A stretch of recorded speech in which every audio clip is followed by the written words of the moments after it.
Yeah, so we going in, y'all, breaking down these 7 universal laws. The first law is mentalism, right? The second law is correspondence. The second law or principle is correspondence. As above, so below. As below, so above. This principle embodies the truth that there is always a correspondence between the laws and the phenomena of the various planes of being and life. The old Hermetic exom ran in these words: as above, so below, as below, so above.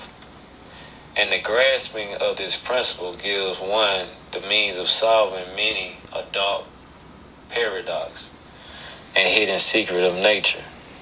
There are planes beyond our knowing, but when we apply the principle of correspondence to them, we are able to understand much that would otherwise be unknowable to us. This principle is of universal application and manifestation on the various planes of the material, mental, and spiritual universe. It is a universal law. Can y'all see? Pull up a little bit. Okay. So the emotional body is controlled by your emotions, right? Hold on, back up. It's controlled by your emotions,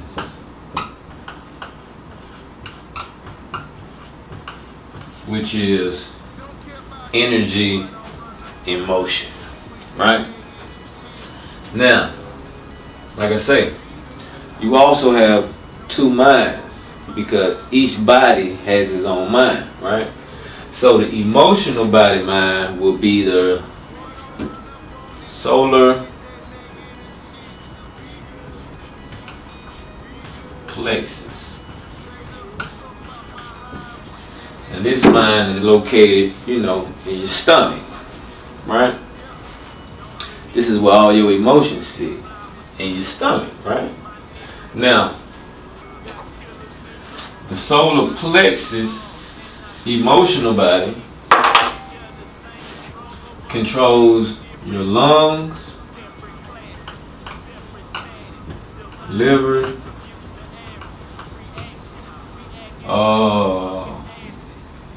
pancreas, colon, digestive system,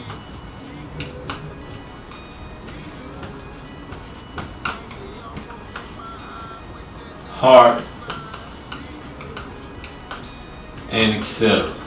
Right? Now the physical body, it is ruled by,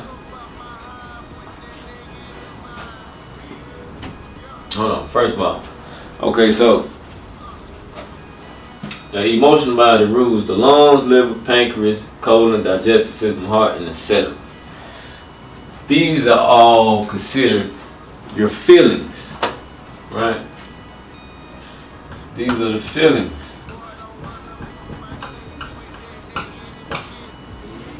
Now, in the beginning, in the Bible, it tells you that the emotional body was the first body, which is called Adam. Adam was closest to God, right? Closest to God, right? Okay? So, that's why in the Bible it says,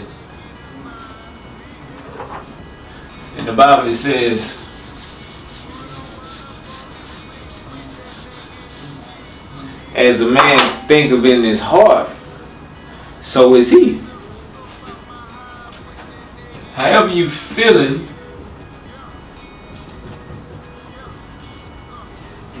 that is you, right? So that's why it's always good to activate the solar plexus so you can feel good, so you can attract more good into you, and that way you'll be a magnet for happiness, a magnet for joy, peace, prosperity, and a whole bunch of good qualities of the spirit. You'll be magnifying that into you, you'll be drawing that into you by the feeling. The feeling is important. It's the most important. The feeling overrules the intellect, right? The feeling, your emotions will always overrule your intelligence. Overrules intelligence. Your intelligence is linked to your physical body. Okay, so the emotions, your emotional body, is linked to the feeling, right? The feeling in the Bible is called Adam. Adam was closer to God. Before God created Eve,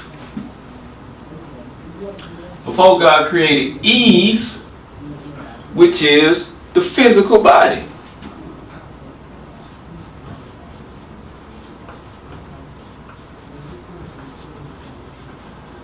See, the Bible is really talking about you.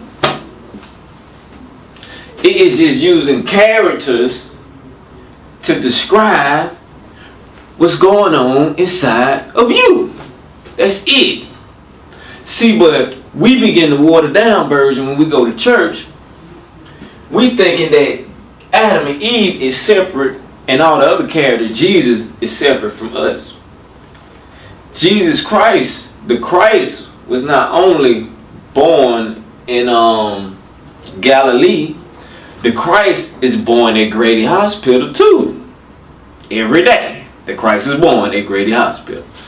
The difference between Jesus and the rest of the people was Jesus knew who he was.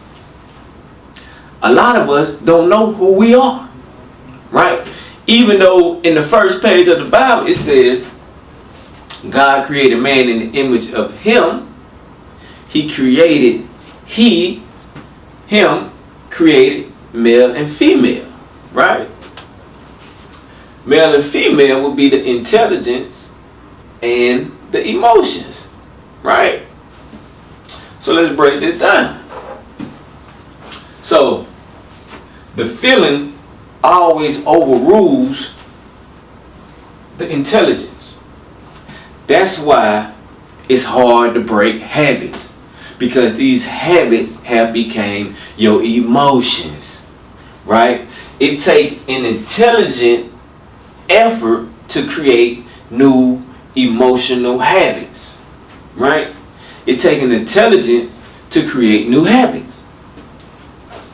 It's not going to be hard, because once the energy is in motion, it's going to be really hard to stop, because it's automatic, right? The emotions is automatic. Once you program it, it goes automatic, right? So we have to understand the law of correspondence is we have two bodies going on. So check this out. Like I say, Adam is your emotional body. Eve is the physical body. I'm going to break that down too. Watch this. Okay? Check me out. See, they don't teach you this in church, because if they taught you this in church, it would empower you. They don't want to empower you, because if they empower you, you're going to be harder to control. Right? It's easy to control somebody if you tell them, if you don't do what I say, you're going to hell. Fear is the easiest way to control anybody. That's why when you watch the news, they keep you in constant fear, and they show the news at 4 o'clock, 5 o'clock, 6 o'clock. And the reason why it's back to back like that, because they trying to get into your subconscious mind, because your subconscious mind is the house seat of all your emotions. And your emotions is your first body. Then came the physical body, right? The emotion can also be, like I say, called the subconscious mind. Okay? Like I said, you have two bodies and two minds.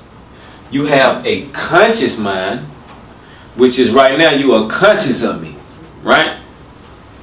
And then you have the subconscious mind, which is under the conscious mind. This is what controls 90% of your reality. The subconscious mind, better known in the Bible as the heart, right? The subconscious is known as the heart, which really means memory or soul. Soul and memory are the same thing. That's why it said, as a man thinketh in his heart, as a man thinketh in his memory, so is he. So whatever your habitual thoughts are, that is you. So if you constantly thinking that, that's why, prime example, Muhammad Ali, rest in peace, the ancestor, he always said, I'm the greatest, I'm the greatest, I'm the greatest, I'm the greatest, I'm the greatest. That what was in his heart, that what was in his memory, and that what became his reality. Now everybody calling him the greatest. Because first he spoke it, he felt it in his heart, and then it became a reality, because as a man thinketh in his heart, so is he, right? So let's break this down some more. Now, how your emotional body also, you go into your emotional body when you sleep and when you meditate. Because in both instances, you cut off the senses. You cut off the senses. These are the only two times where your senses don't rule. Your emotional body rule, which is your powerful being, which is really you, is your emotions. The invisible part of you that you can't see, right? So when you cut off your senses, you go into your emotional body, your storehouse, your memory, your subconscious, which is 90% of your reality, right? This is the cause. Your physical reality is the effect. So the law of correspondence is you have two bodies. The physical body and your emotional body, right? Like I say, when you sleep, you go into your emotional body, you go into your emotions, you go into your subconscious, you go into your feelings, right? And you always have to go back to this place. You can't stay in the physical realm all day, every day, because you eventually gonna get sleepy and go back to where you begin, which is your emotional body, which is Adam, right? See, man ain't fall until Eve came along, which is the physical, my bad, Eve is the physical body.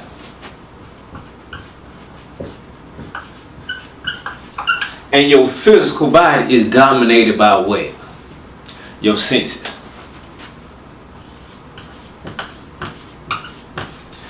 Another name for senses in the Bible is serpent.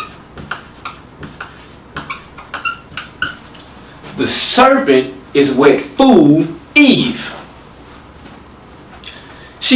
It's not a snake. It's the senses. The senses is what fooled Eve. Because she saw the apple or the tree or the fruit or whatever. She saw that it was pleasing to the eye. Pleasing to the eye. So she ate it. Right? Serpent is the senses. So when you see serpent, it changed the word serpent to senses. And it'll make sense more. Right? She saw that it was pleasing because the senses are see, smell, touch, hear, feel. These are the senses, right? These is the gifts God gave us to enjoy the physical reality, right? Okay. So let's do a recap. Correspondence is you have two bodies. You have the emotional body and you have the physical body. The physical body is dominated by the senses. The emotional body is dominated by the feelings, habits, etc. Right? Now, it's a constant war between the physical body and the spiritual body, which we call the emotional body. It's a constant battle between them two. You understand? Because this is the physical, the earth is the physical playground, right? But the spirit rules the physical world. Because if it wasn't for the spirit, this body would drop dead. It would just be a dead carcass. You understand? Everything around you is dead. The spirit gives everything life. Okay? I hope that makes sense. So, it's a constant battle between the two.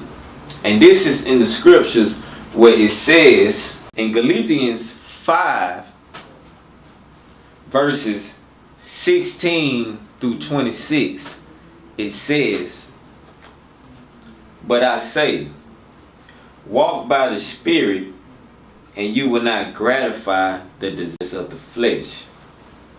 For the desires of the flesh are against the Spirit, and the desire of the Spirit are against the flesh, for they oppose to each other, to keep one from doing the things you want to do. But if you are led by the Spirit, you are not under the law. Now the work of the flesh are evident: sexual immorality, impurity, sensuality, idolatry, sorcery, which is medicine, enmity, strife, jealousy, fits of anger, rivalries, decision, division, envy, drunkenness, orgies, and things like these.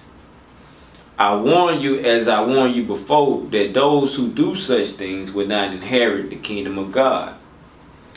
But the fruit of the Spirit is love, joy, patience, kindness, goodness, faithfulness.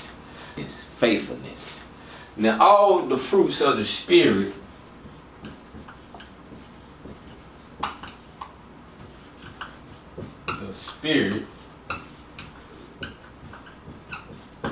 are what? Is love, patience, kindness, joy, happiness, right? What else? Goodness, Also, righteousness.